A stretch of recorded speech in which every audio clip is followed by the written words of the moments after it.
the State Secretary also directly, explaining him the intensity and the seriousness of that threatening national energy crisis that we were all confronting. And I explained him the financial constraints that we were in as a government. And with that approach, I spoke with him on the 9th for that request. Before that, I sent him an official letter.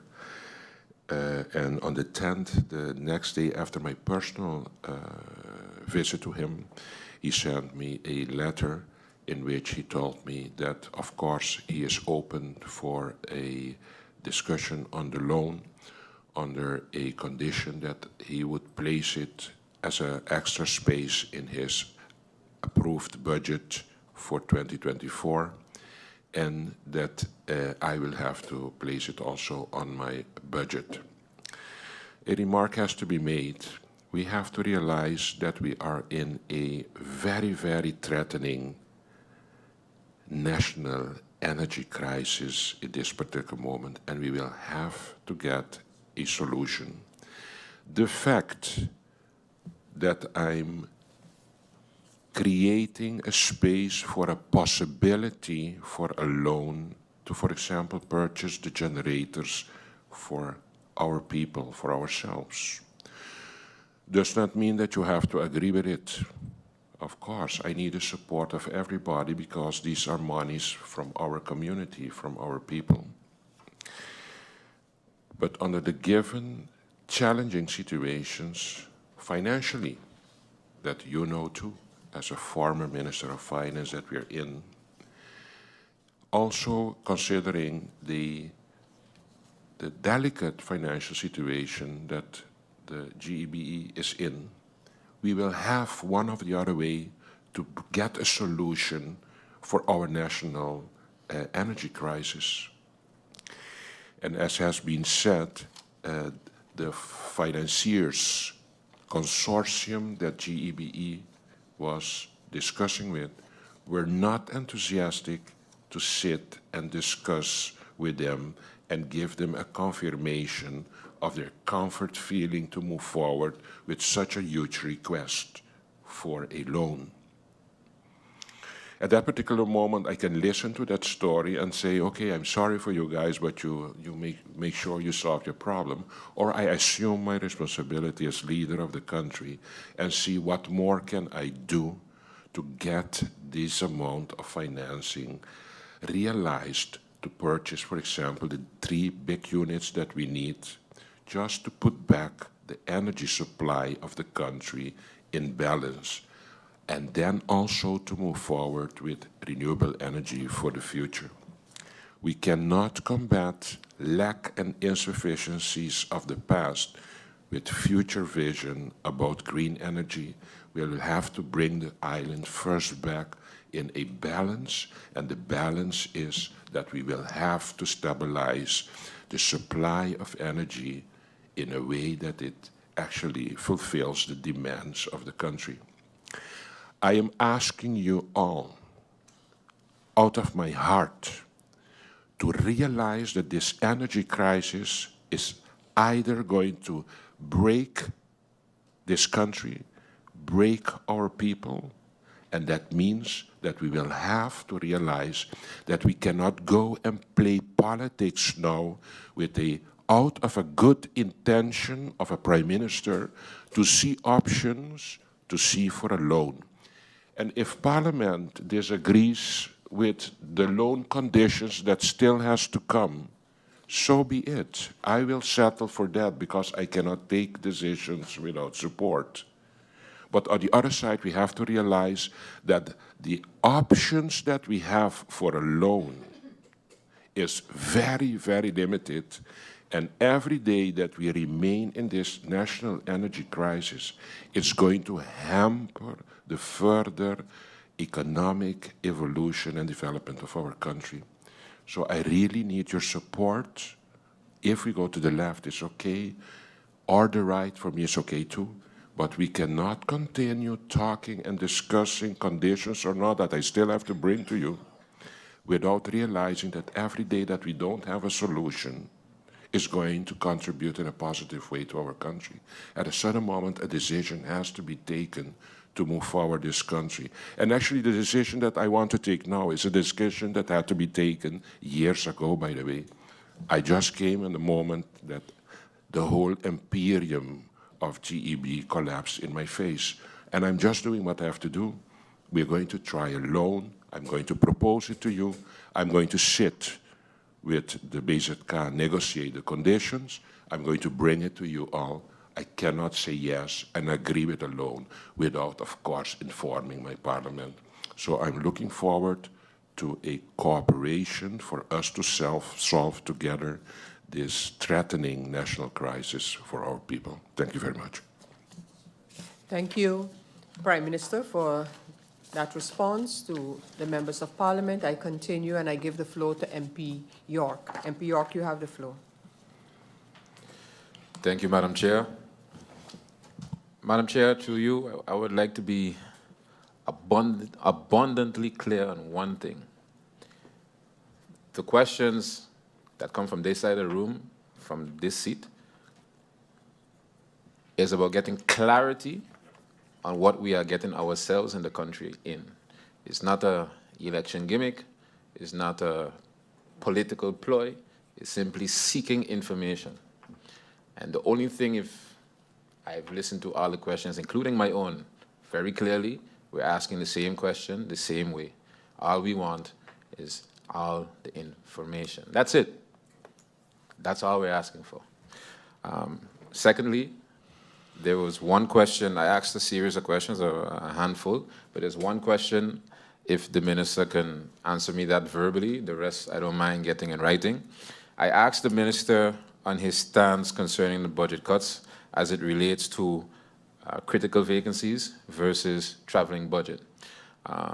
And right after asking the question, something I find very alarming, the minister's own, through you, Madam Chair, Chief of Staff, found it to be a salty and an election ploy question.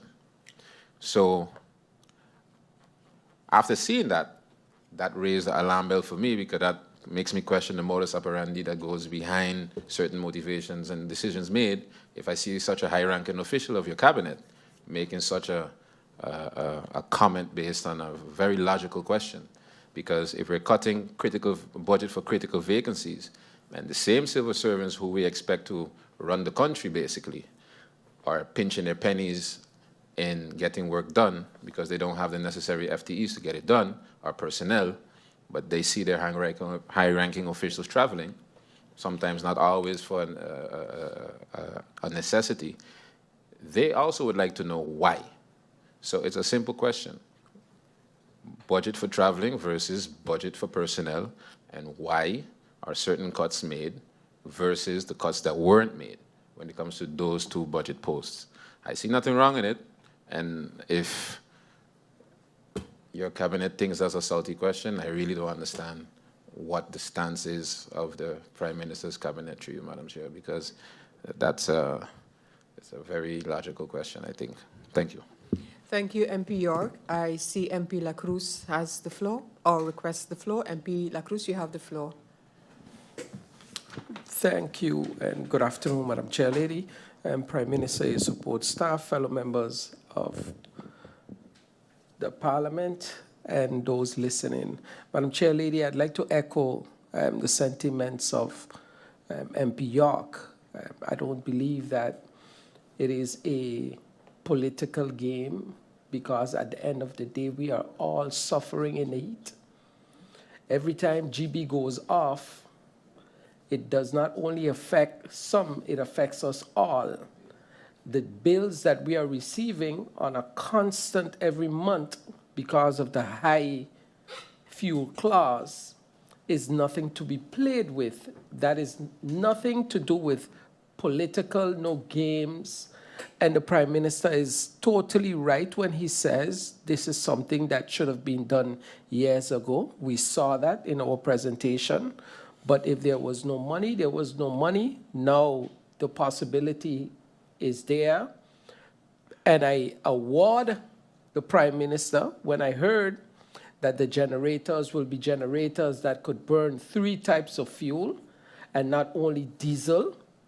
But again, most important is the stress that the people are having today with electricity, the availability of it, and the price that they are paying. So the questions that we are asking when it comes to the 75 million is to ensure that we don't end up back in the same situation as the ENIA situation, where one thing was discussed and eventually it gets attached to something else, that we are blindsided, because I was the one that blamed the government then and the parliament because they did not read, in my opinion.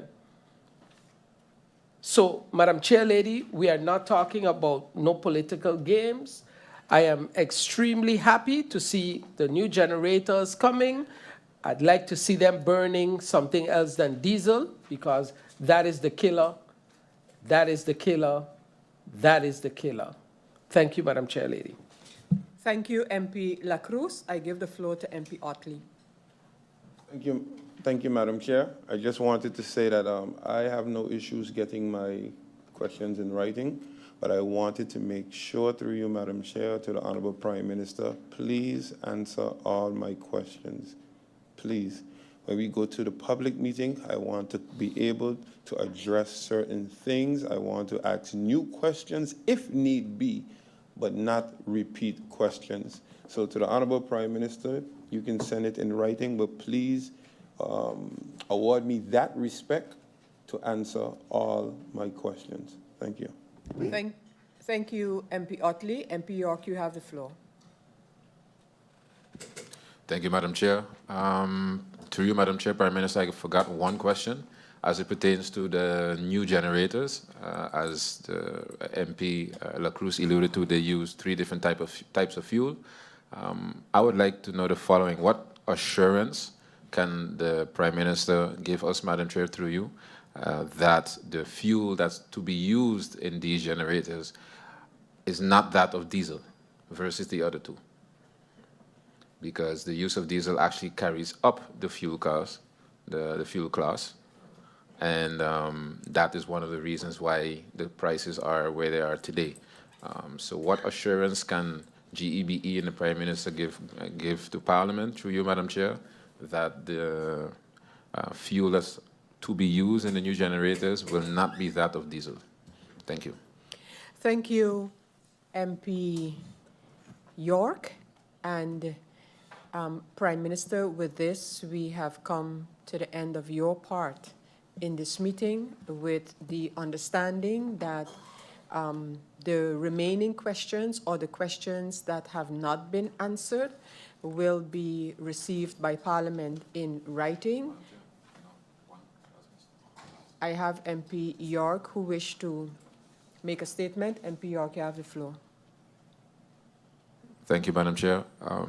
Just to clarify my previous statement, all the questions posed, with the exception of one, I'm okay with receiving in writing. The one question as it pertains to travel budget and cuts in personnel costs, I would much rather prefer to hear the Minister verbally explain his stance on that. Thank you, MP York. Prime Minister, as I was saying, so we have the understanding that the remaining questions will be answered in writing way before the public meeting, so that they can be perused carefully by members of Parliament. And then you had the request by MP York for the answer to that particular question as he posed. Can you address that now, Prime Minister? And if not, when? Prime Minister, you have the floor. MP York, concerning a statement that has been made by a member of my cabinet,